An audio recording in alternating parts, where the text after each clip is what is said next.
To see tomorrow's PC, look at today's Macintosh. Byte magazine recently said, "It would not be an exaggeration to describe the history of the computing industry for the past decade as a massive effort to keep up with Apple." And with the launch of Windows 95, it appears that effort continues. But while Windows 95 represents a substantial step forward for the PC world, it still falls short of the standards set by the Macintosh.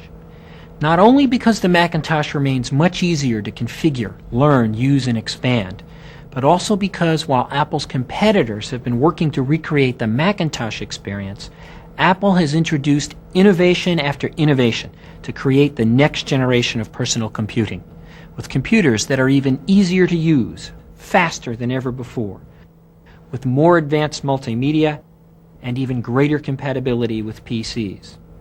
We'll explore these points in more detail in the rest of this video.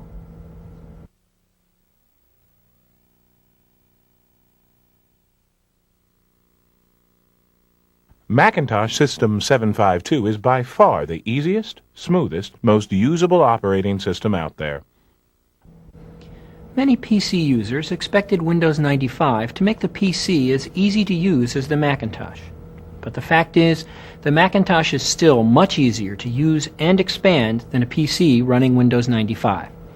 That's because the Macintosh is a better integrated system than a PC running Windows 95. Apple is the only major personal computer company to craft both the hardware and the operating system software together to operate as a single, seamless whole. That's why you can insert a disk into a Macintosh floppy drive, and an icon for the disk will appear immediately on screen. It's why you can insert a PC disk into a Macintosh, and the Macintosh will recognize that the disk comes from a PC. It's why you can copy fonts, control panels, and sounds to your system folder, and the Macintosh will place each where it needs to go. It's why your Macintosh can actually lead you through tasks step by step. And it's why you can expand a Macintosh so easily, adding CD-ROM drives, scanners, even additional monitors, so you can work across two screens with an integrated workspace. And you can do all this in practically no time at all. This tight integration between hardware and software is something Windows 95 can't match. Because in the PC world, one company makes the operating system and many different companies manufacture and assemble hardware systems, which means it's often up to the user to make sure all the pieces work together. For example, when you insert a floppy disk into a PC running Windows 95, nothing happens until you tell the computer to look for a disk in the drive. And when you insert a different disk, the contents of the first disk remain on screen until you choose the refresh command. And if you make a mistake and try to open a file from a disk that's no longer in the drive, Windows 95 will tell you that the directory name is invalid, and it's up to you to figure out what that means. This lack of hardware-software integration doesn't just make the PC harder to use than a Macintosh. It also makes the PC harder to expand. If you're like most computer users, you never seem to have enough hard disk space. So let's see what it takes to add a second hard disk to each of these new computers. The Macintosh has a built-in SCSI expansion connector, so to add a second hard disk, all we have to do is plug it into the computer, plug in the power cord, and turn on the disk and the Macintosh. PCs usually don't come with a built-in SCSI port, so to add more disk space to their PC, most Windows users would install an internal enhanced IDE hard disk. To do that, we'll have to open the computer, set the jumpers on the new disk to slave setting, attach mounting hardware, find and open IDE port on the motherboard or controller card, and plug in the new hard disk. Plug in a power connector for the new hard disk. Mount the drive in an open bay. Replace the cover and start the computer. Enter CMOS and configure the disk as a slave. Select MS-DOS from the Start Programs menu run fdisk to partition the drive, restart the computer again. Select MS-DOS from the Start Programs menu, format the hard disk, then exit MS-DOS. And finally, double-click My Computer to see and access our new disk. It isn't just more difficult to install a new hard disk on a PC. It can be harder to use the new disk as well. For example, let's move an application from our original hard disk to the new hard disk to take advantage of its storage space and speed. On the Macintosh, all we have to do is move the application from one disk to another.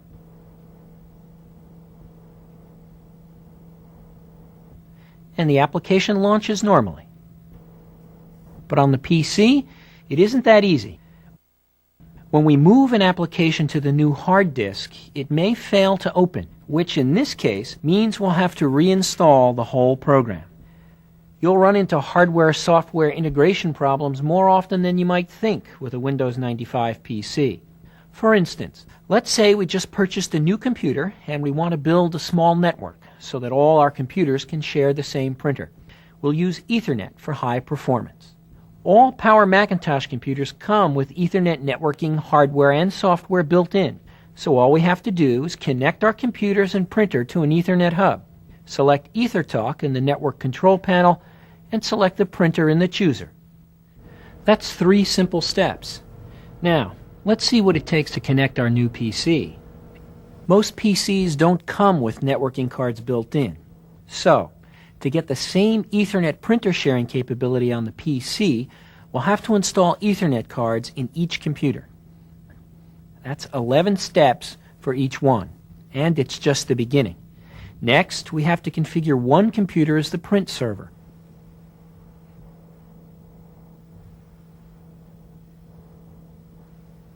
That's another 13 steps. Finally, we have to define the printer that we want the client computers to use. Another 6 steps for each PC. All in all, the PC required 27 more steps than the Macintosh.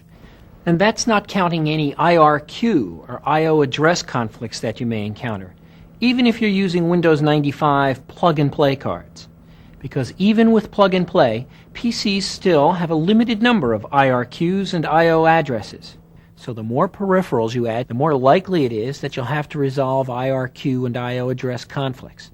We've seen that the integration of the hardware and software make the Macintosh easier to use and easier to expand. It also makes the Macintosh easier to troubleshoot.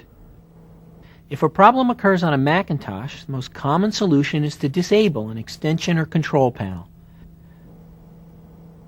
But with a PC running Windows 95, correcting problems may force you to edit system files like win.ini, system.ini, system.dat, or ms-dos.sys. Which brings up another interesting point. Many people thought that Windows 95 would be the end of DOS as we know it. But the fact is, DOS is still present in Windows 95. To see what this means, let's look at one of the most well-publicized features of Windows 95 is shortcuts. A shortcut acts as a reference to a file or application. It's a simple idea in concept. In practice, though, Windows 95 shortcuts are more complex because they're based on DOS path names. So, if you happen to move the original file, thereby changing its DOS path name, the shortcut may not be able to find it. Now, the Macintosh has shortcuts too, known as aliases. In fact, the Macintosh has had them since 1991. And unlike Windows 95 shortcuts, Macintosh aliases maintain their links to their underlying files, even when you move the original file to a new folder or to a new hard disk. You can even attach an alias to an intercompany email and send it over the network.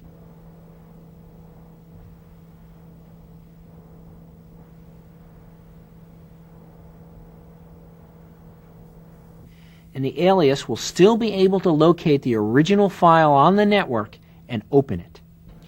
There's another reason why Macintosh computers are so easy to understand and use. Apple has always focused on the user, and the benefits show up in all kinds of ways. You'll see it in the way we make sophisticated new capabilities like infrared networking a natural part of the computing experience. So you can establish a wireless connection with your Macintosh PowerBook as easily as you would make a normal network connection. Or consider the Internet. Apple makes it easy to connect to the Internet and surf the World Wide Web. That's one reason why more people use Macintosh to access the Internet than any other brand of personal computer. And with Apple's new technology, CyberDog, we're making the Internet as easy to use as the Macintosh itself. CyberDog actually allows you to embed Internet links in documents created by any application that supports OpenDoc. Suppose I'm a school teacher preparing a lesson plan on astronomy, and I know there's some good material on the Internet. CyberDog's Notebook is a place to store your favorite Internet locations and email addresses. So, I can simply drag and drop an Internet location from the notebook into my document. CyberDog will connect to that site and display the results in the document. So when my students open it, they'll be taken directly to the site I embedded. No need to waste time surfing the Internet for relevant data. So why is a Macintosh easier to use than a PC with Windows 95? Because the Macintosh hardware and software are more tightly integrated than the PC. Because the Mac OS is graphical from the ground up. And because, from the very beginning, Apple has focused on the needs of the user to help make you more productive more quickly.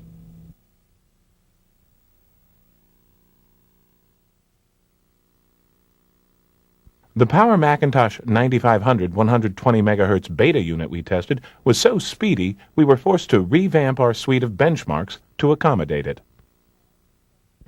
With technology changing so rapidly, people want to buy a computer with the power to take them into the future. And with Macintosh, you'll find the future is already built in, because Power Macintosh computers are based on a technology called RISC.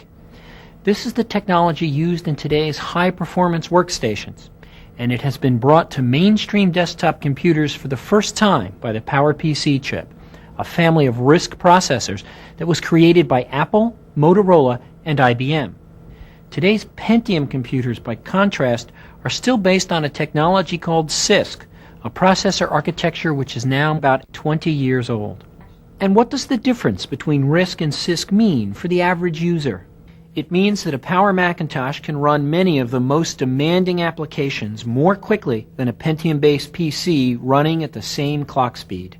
For instance, here's a Power Macintosh and a Pentium PC running the same business charting application.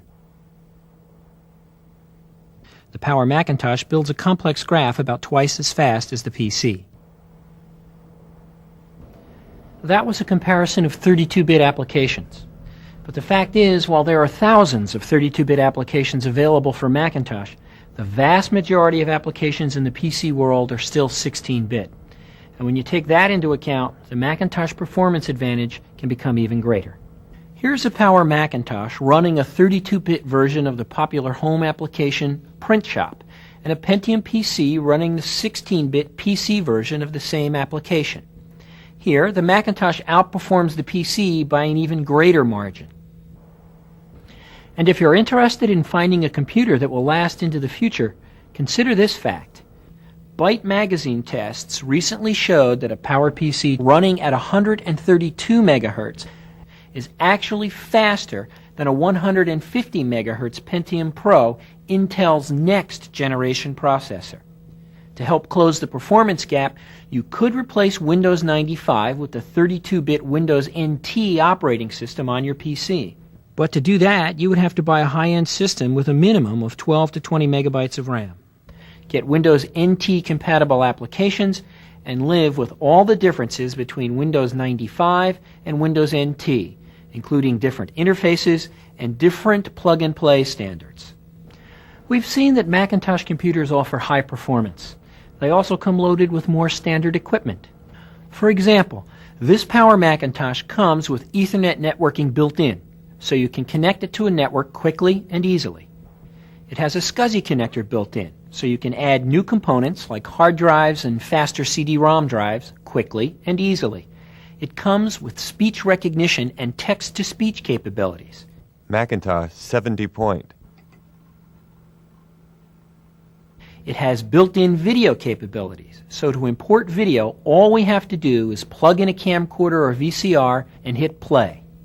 And we can incorporate video clips into any program that supports QuickTime Video. And this Power Macintosh also comes with easy-to-use video conferencing technology. So for the cost of a video camera, we can see, hear, and work with someone in a remote location. Mia, we've been working out the last details of the new design.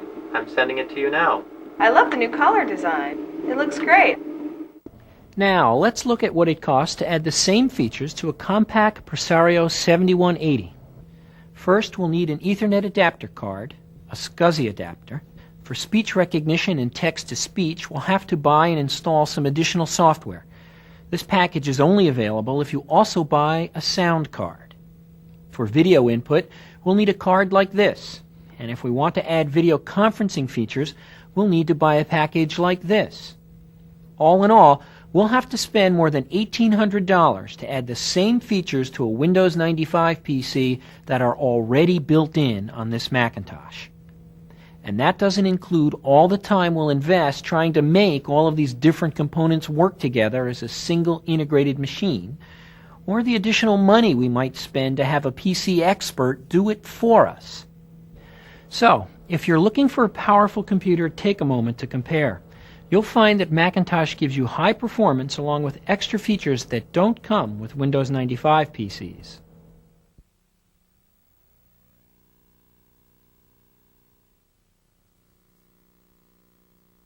If you're shopping for a home computer because you want to join the multimedia revolution, there's only one sensible choice. Get a Mac.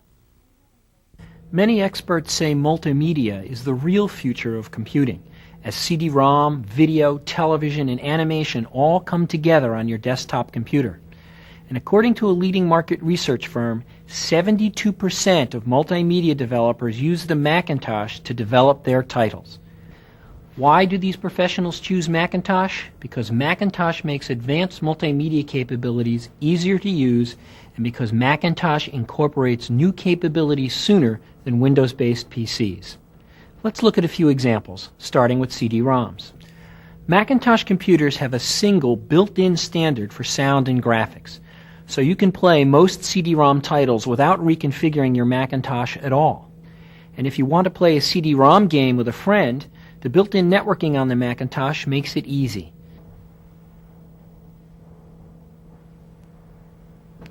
In the PC world, using CD-ROM titles is more complicated. Many of the most popular CD-ROM titles aren't written for Windows 95. Some of these have minor errors, and many others have to be run in a special DOS mode.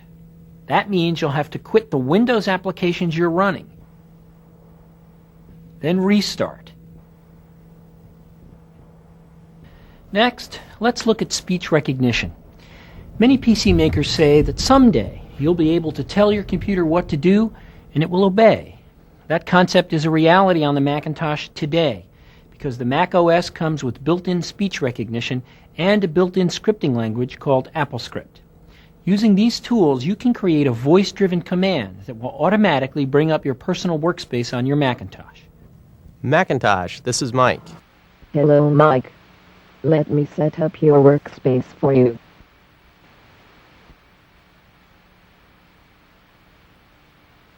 There you go, Mike. Most PCs, by contrast, have no built-in speech recognition, so we'd have to purchase and install the necessary hardware and software ourselves. And even then, there is no scripting function in Windows 95, so we still can't create a script to change the user interface as we did on the Macintosh. Another technology that is becoming a big part of today's complex multimedia documents is 3D.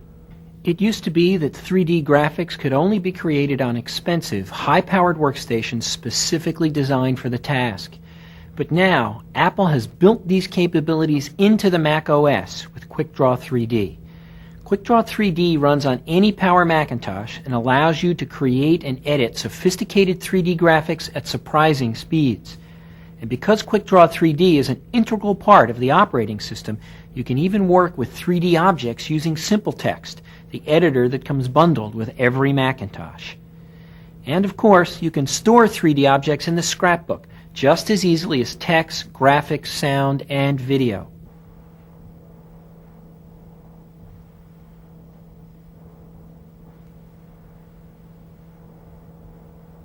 With Windows 95, 3D is not part of the operating system, which makes it hard to share 3D objects between programs. So, for example, if you drag a 3D object into the editor bundled with Windows 95, you might be surprised with the results. If you're interested in combining the power of your computer with your video camera and VCR, you'll find that the Macintosh offers easier solutions than Windows 95 machines. For instance, this Power Macintosh comes with the video input and video output capabilities built in. So if you want to create video to share with others, you can simply assemble your movie segments, preview your work on the Macintosh,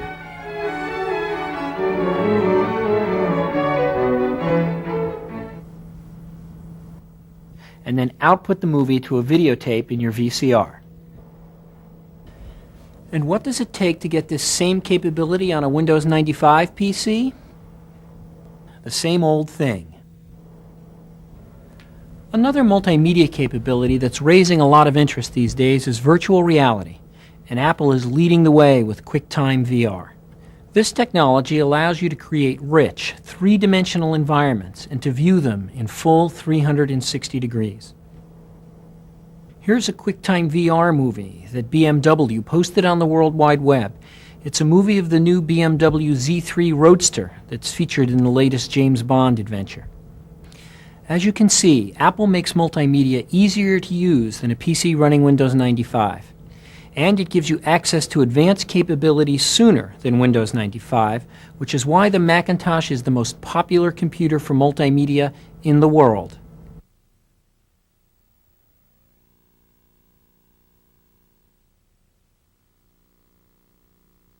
Apple has once again pushed closer to the holy grail of computing, a single machine that can operate DOS, Windows, and Macintosh programs. You might say, okay, Macintosh is still much easier to use than a PC running Windows 95, and it offers advanced multimedia that I can't get with Windows 95. But there are a lot of PCs out there in the world, and I need a computer that's compatible with them all. The good news is, with a Macintosh, that's precisely what you have. Because every Power Macintosh sold today comes with the ability to read from and write to PC disks.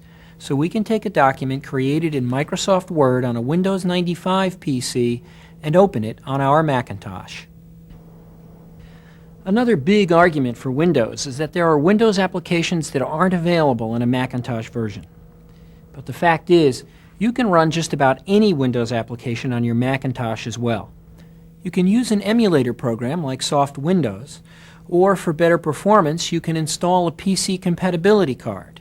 This solution adds a Pentium processor to your Macintosh, so you can toggle between Windows and Macintosh programs without restarting your computer. So, for example, on this one Macintosh, we could copy an image from Microsoft Paint for Windows 95. Then paste that image into a Microsoft Word for Macintosh document running under the Macintosh operating system. And because we have both a PowerPC processor and a Pentium processor in this Macintosh, we can do two things at the same time. For instance, I can download a file from the World Wide Web with my Macintosh and switch over to my Windows word processor and continue working.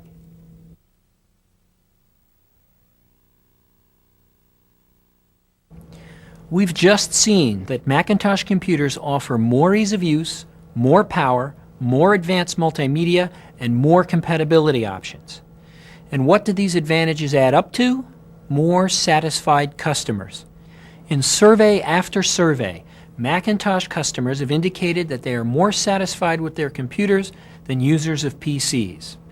In a recent survey of 50,000 computer users conducted by Computer Intelligence Infocorp, Macintosh won the highest ratings from business, home, and education users alike.